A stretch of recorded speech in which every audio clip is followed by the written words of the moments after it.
is that of parenting. And both of those come from the same sort of mindset as in, listen, don't tell me how to spend my money. I'm the one who makes it. I'm the one who goes out and earns it. I'm the one who gets it. So don't tell me what to do with my money. You worry about you. And it's the same with the kids. Don't tell me how to parent my kids because I made them. I'm the one who invests in them. So you don't tell me what to do with my kids. And so it's a real touchy subject to deal with parenting. And so that's what I'm going to talk about this morning. So I say all that to say this. Don't get upset with me.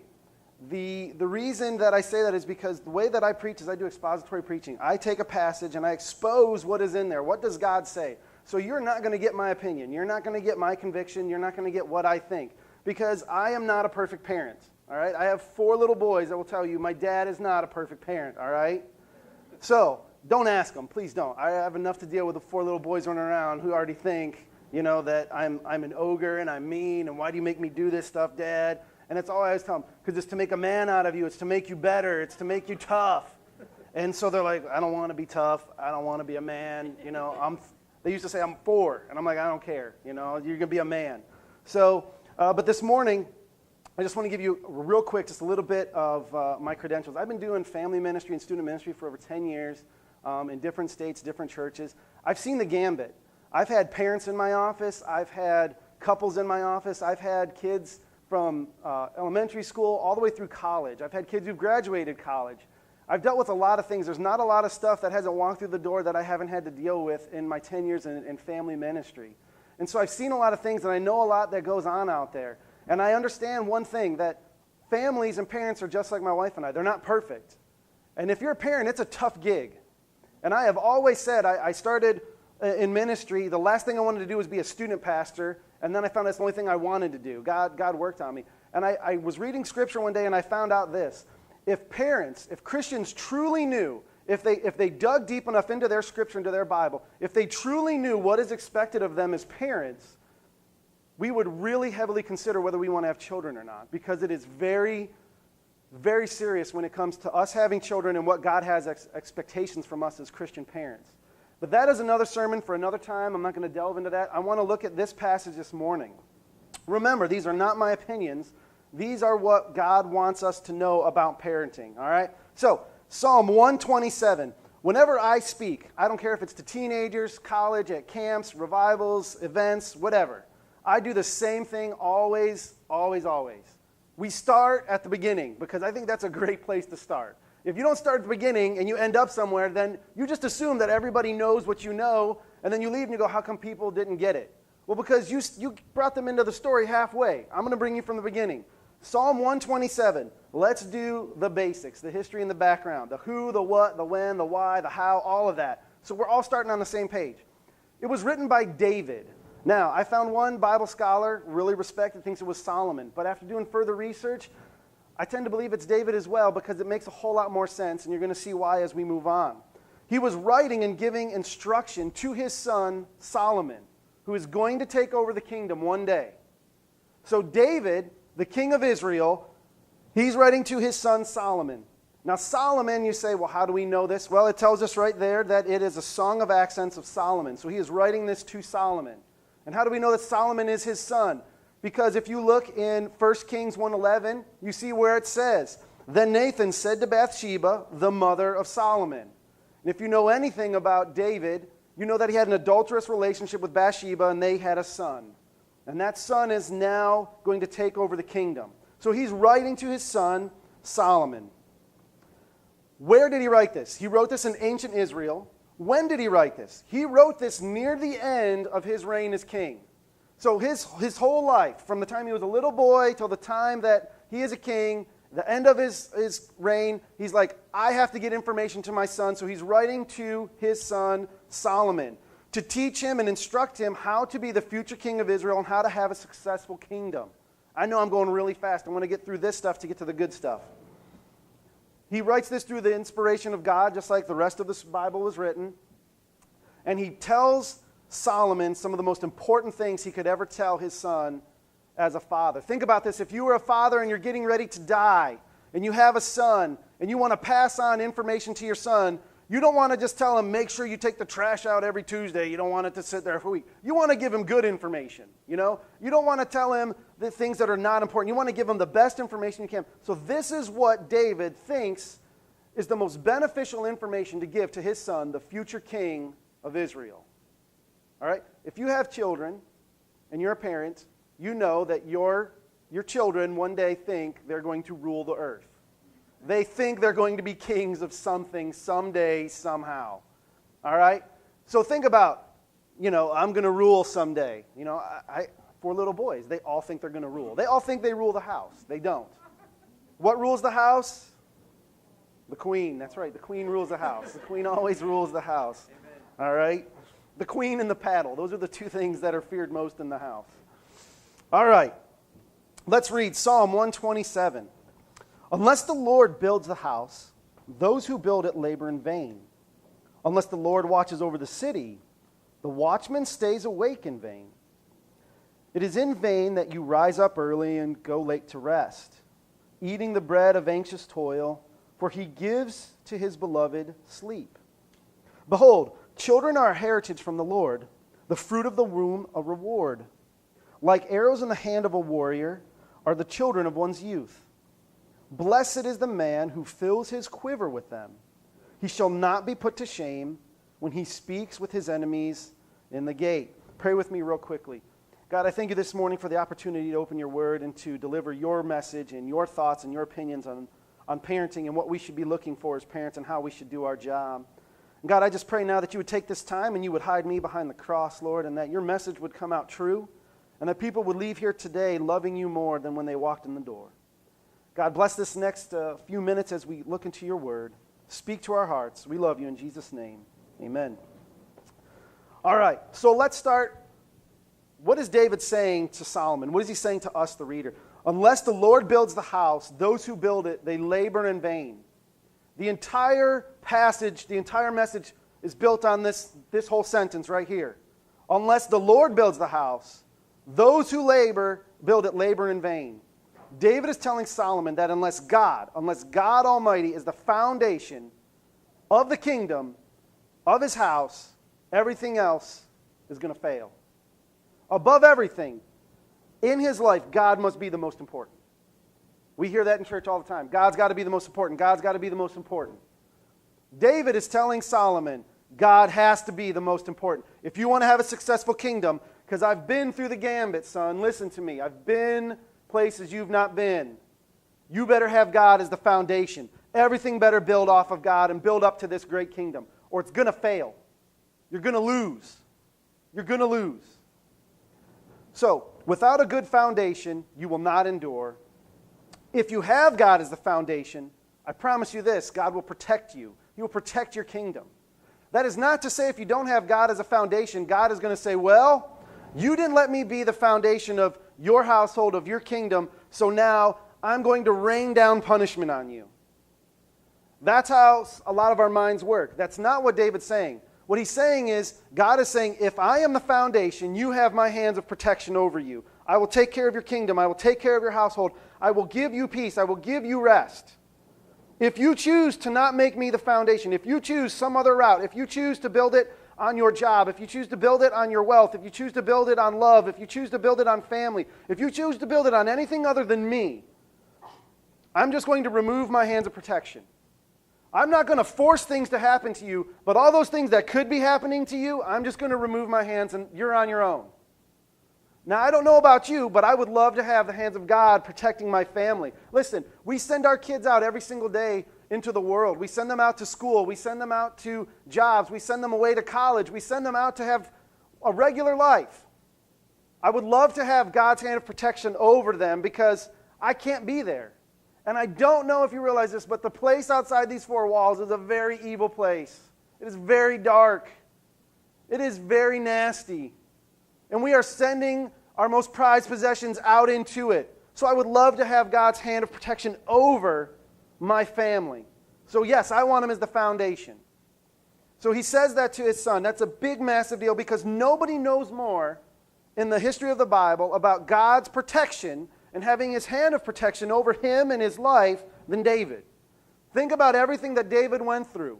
Think about his entire life. From the moment he slayed Goliath. And everybody thinks, I have a sermon on David and Goliath. You ask most people, man, it was so cool that a little boy killed that giant. He didn't. He was 18, 19 years old. He was a bad dude.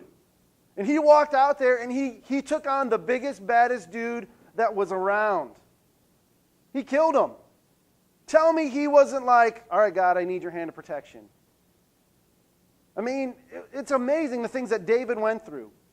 So, he goes on to say, he says, to get up early and to stay up late and to watch and to pray and to worry over your protection, that's silliness. Why are you doing that?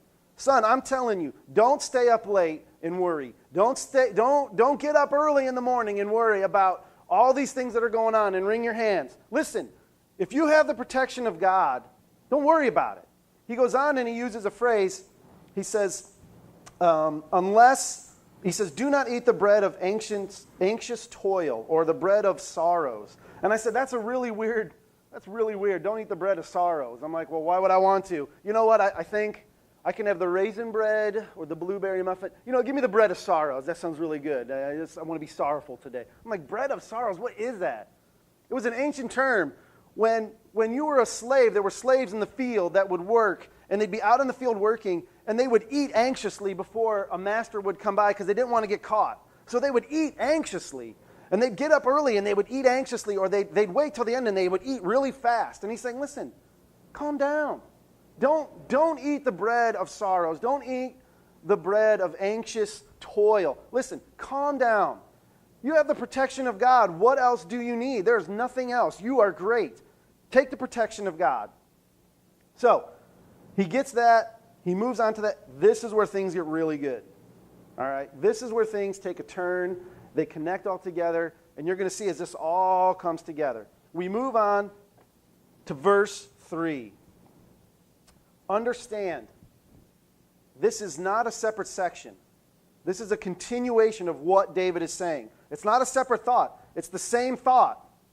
He says, behold, children are a heritage from the Lord, the fruit of the womb a reward.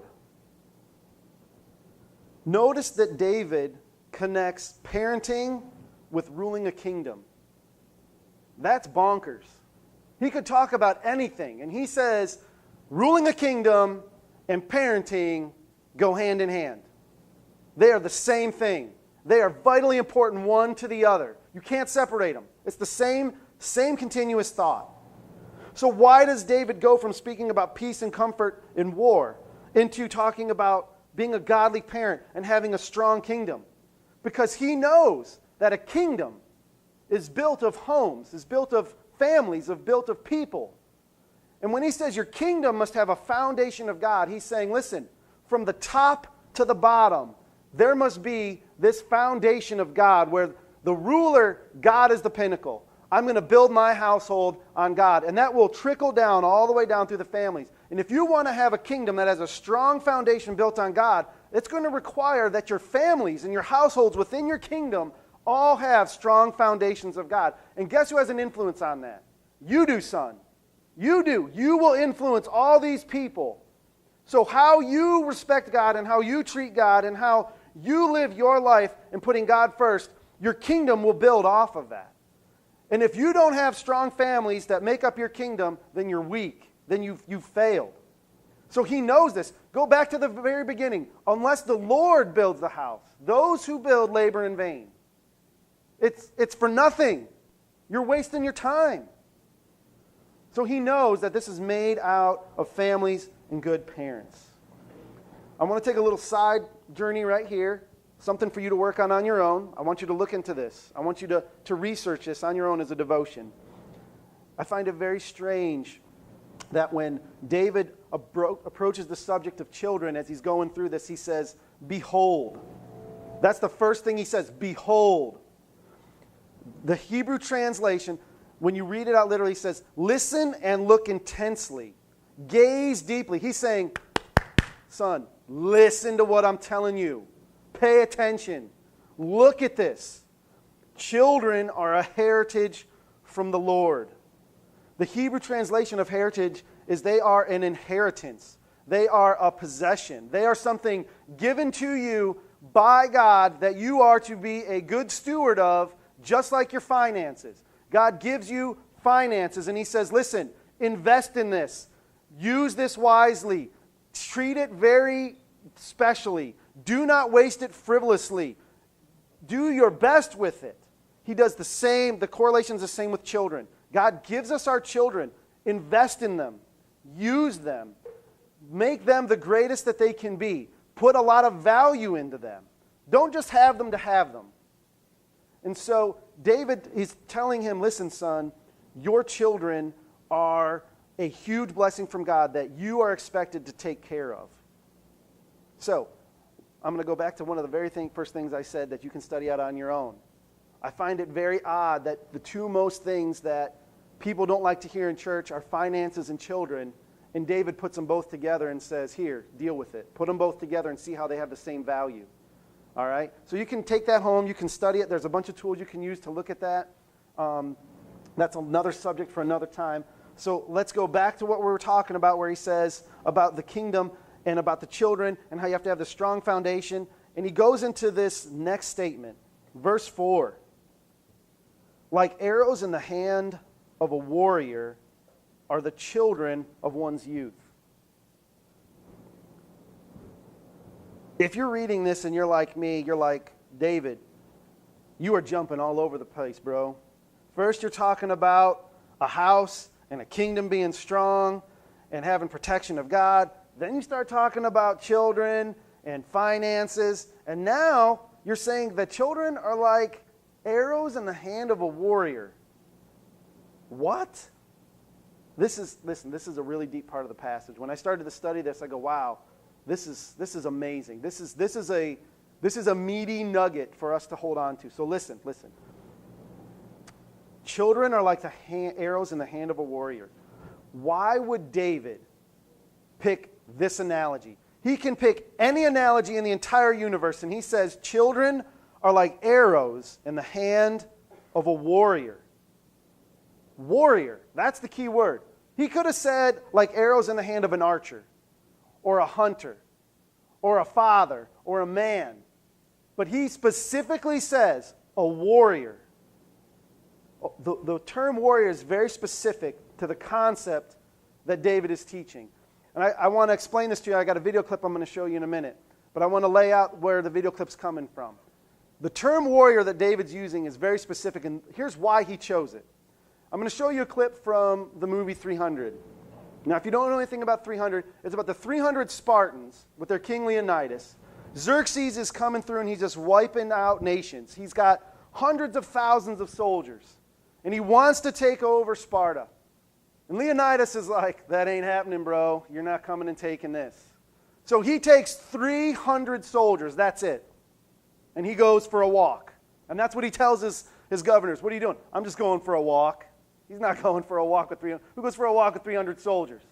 So he goes for a walk, and he meets up with another ruler who brings thousands of men with him to join forces. And they meet on this mountaintop to put together their plan to take on Xerxes. And so here's pay attention to their conversation, because I'm going to come back to it. So go ahead and play this clip from 300. All right, so Leonidas is trying to make a point. He goes through and he asks, what's your job? Well, I'm a potter, and I'm a blacksmith, and I'm a farmer. And he's saying, he didn't tell those 300 guys, he's just like, what's your job? Our job's to kill. If you know anything about the Spartans, from the time they were little boys, the best of the best were taken, and they were trained to be bloodthirsty killers. They were sent out into the wilderness, and they had to come back on their own after surviving for, I think it was like a year. It was crazy. The Spartans, he says, what is your profession? We don't have an answer. Ooh. I mean, if that's not the most soldier answer, and not just once, but 3 times, ooh, ooh, we're here to kill people. But he has those other guys, what are you? I'm a potter. I'm a sculptor. So, think about this. You're going to war. Do you want to fight with those guys who are going, ah?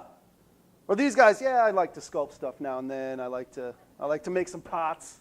It's cool. I'm here to kill some people. No, I want to be with the guys who are foaming at the mouth and were asked one question and their only response was to grunt 3 times. Those are the guys I want to go to war with. Now think about this. In whose hands are the weapons the most deadly? In the hands of these soldiers, these warriors bred from birth to be killing machines. The weapons in their hands are way more deadly than all the weapons and the best weapons put in these hands that are potters and sculptors and blacksmiths. And so David, in choosing his words, knows exactly what he's saying. He says, son, listen, your children, and this is for you and I as parents, our children are like arrows in the hands of a warrior. They are like arrows in the hands of a soldier from the 300. They are lethal. They are deadly. Now think about this. Let's just break this down into the most simplest terms we can. These arrows in the hands of a warrior are deadly. They are lethal. They're versatile. They are tactically advantageous, as opposed to just somebody who's doing it.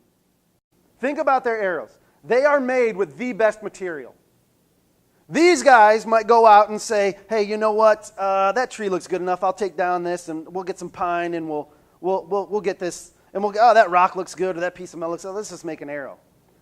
Do you think that's what these guys are doing? No, they're going around and like, where's the best wood to make arrows? Where's the best metal? Where's the best fletching for the feathers? Where is that stuff? I'm going to take this and I'm going to make the best arrow. Think about the materials. It's the best materials.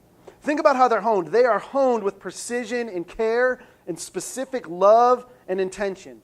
Like they are taking their time to make these arrows. They are not just like, I made another arrow today. Like they are looking at, is this arrow perfect? It's the best material. I'm going to work long and hard on this. Think about how straight and true their arrow is. Do you think there's one little wiggle in it? Do you think there's one little bump? Or do you think it's sanded down to perfection and then lacquered, and then the feathers and the fletching are just so perfect, coming from the best birds to make the best fletching so that it flies straight and true? Think about how strong it is. Their arrows are so sharp and so strong that they were designed to penetrate through armor. It was said that the arrows of the Spartans, when they used them, were so strong and so sharp that it could go through the armor of one man and then into another. That one arrow could take out more than one man going through the armor and killing them. That's how sharp they are. They take the time and instruction to make it. How do I make one correctly? I just don't go out and whack down a thing and put some feathers on it and a point on the end and go, boom, we're good. They went and they learned for years and years and years and years of teaching, passed on, this is how you make the most powerful, deadly arrow that you can make. And it was a labor of love. It was a labor of love. When my boys were little, I think my oldest was probably about, 8 years old.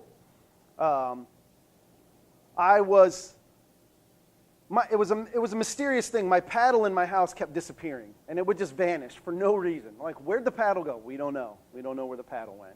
So one day during the summer, it was 114 degrees outside. I sat them all down in the garage, 4 little boys, boom, boom, boom, boom, boom. And I took out my sawhorses, and I sat them in the garage, and I made them for 2 hours. This is a true story. Sit there and watch me make a new paddle. And man, it was excruciating for them. I mean, they're 4 little boys. They're like, oh, Dad, it's so hot. And I'm like, shh. And I'd cut it out, and I'd sand it, and I stained it, and I put a nice taped handle on it, and it's about this big. I put holes in it. And they sat there, and I went out there, and I whacked a couple things with it, and I'm like, ooh, this is a nice paddle. And they're like, Dad, why did you make us sit here for 2 hours and make this paddle? I said, because I want you to see how much time and care I put into this paddle. Because I'm excited to use it for the first time when one of you guys cross me. They were good for 2 months. I didn't have to yell at anybody. I didn't have to say anything for anybody. And they feared that paddle. And I was like, this is great. They understood if Dad takes this much time making a paddle, man, he means business. Once again, one day the paddle mysteriously vanished. I'm like, where is my new paddle? Hand to the good Lord. What paddle, Father? All of them. They had learned at that moment to stick together. All the way down to the little one. Where's the paddle? What paddle do you speak of? What do you mean? It was like a month later I found it stuffed under the couch, wrapped in a towel. Like I wasn't going to notice it was wrapped in a towel. I don't know. They took time to make their arrows. They took time to make these things amazing. David says, children are like arrows in the hand of a warrior. Don't miss this. This is so deep. Children are exactly the same as those arrows. If you're a parent, if you're a Christian parent, if you are a disciple of Jesus Christ, listen to me. I said earlier, if parents knew the biblical responsibility that God put on being a parent, we would really think twice about having kids and how many we had. We are the warriors. David calls us warriors as parents, and our children are the arrows that are in our hand.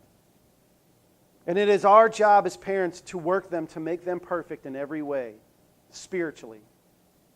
Don't miss that part, that spiritually, to make them perfect in every way.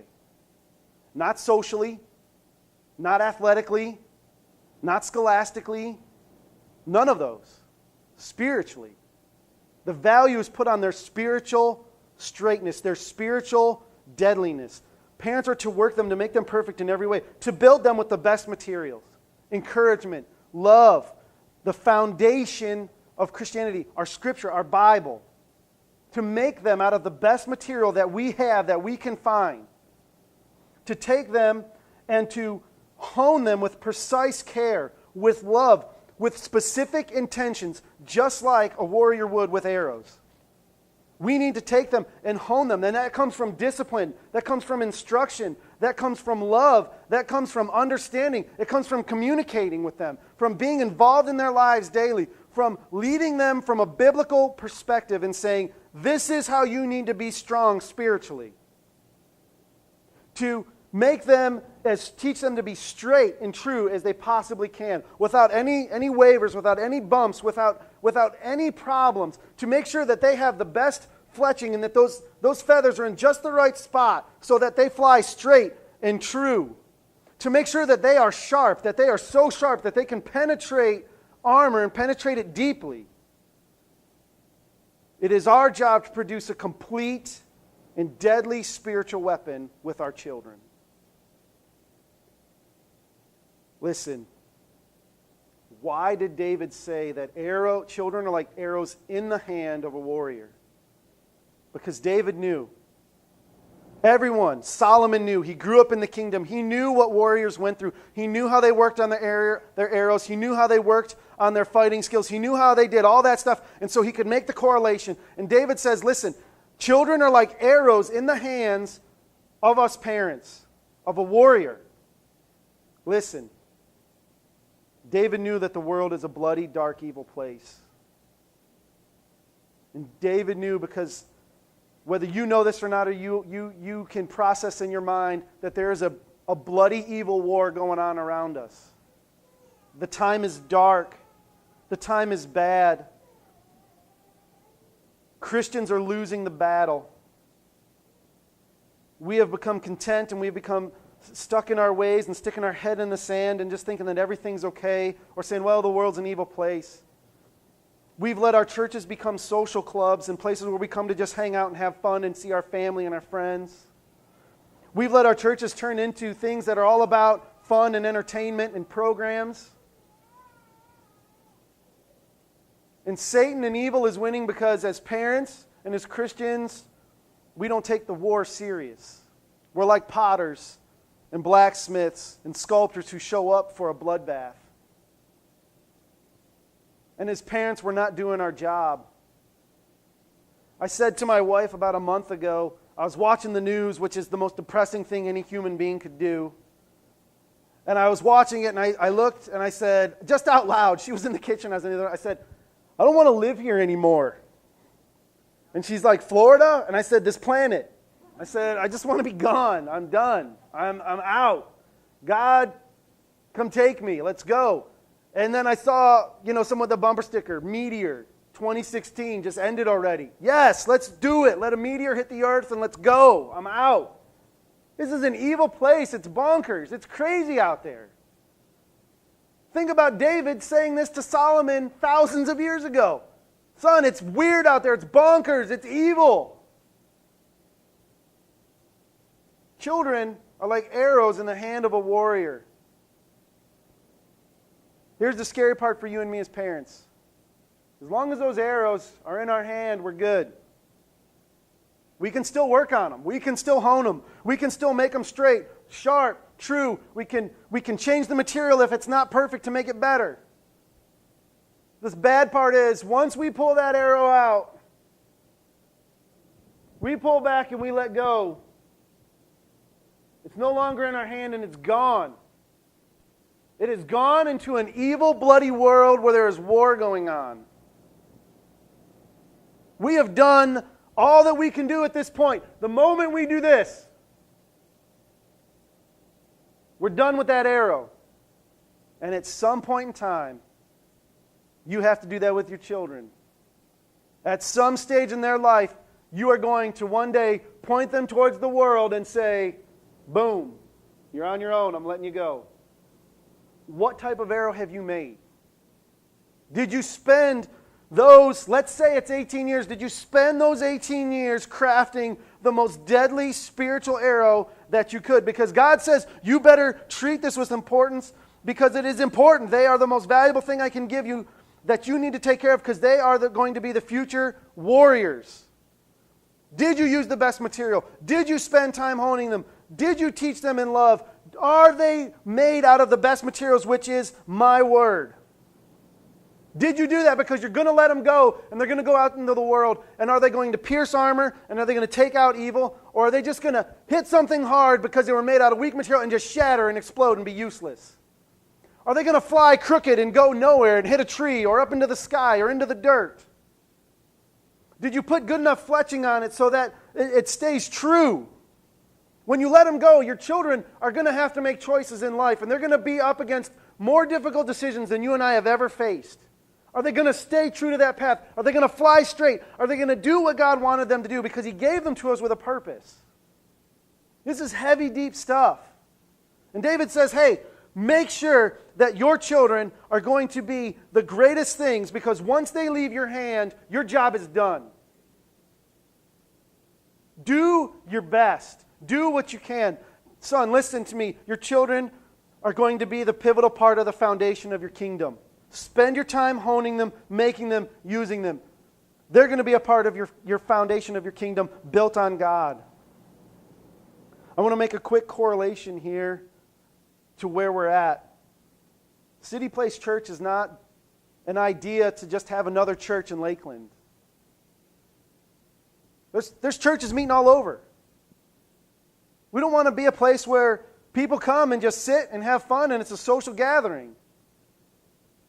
There is a war going on.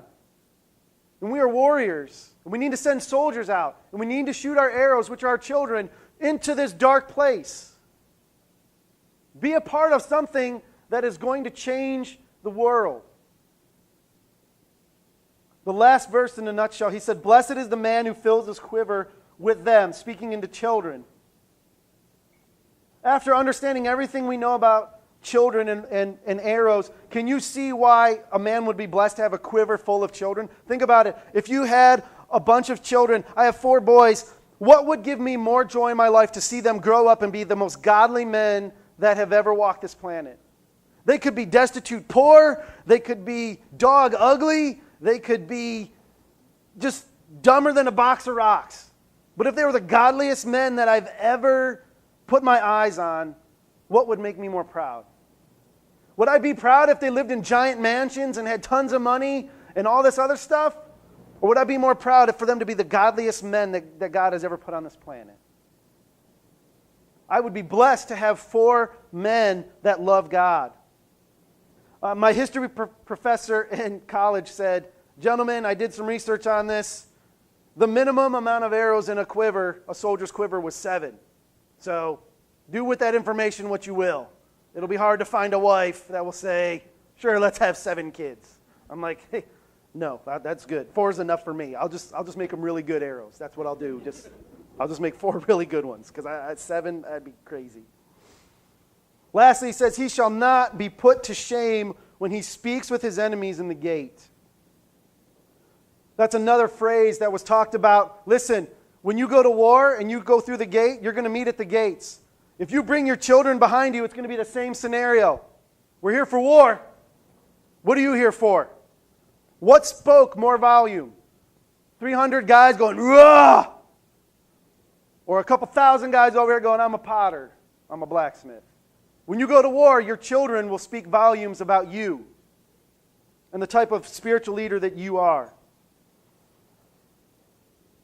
I'm going to have John come up as I wind this down. You will not be put to shame. If the enemy wants to have to fight you, he knows that he's going to have a fight on his hand. And he knows that the war is going to be a difficult war. He's not going to just be fighting a bunch of just softies, but he's going to be fighting a bloody battle. A bloody battle. And so with that, this is what I want you to do. If you are in this room, I want you to just, real quickly, I just want you to bow your head, close your eyes.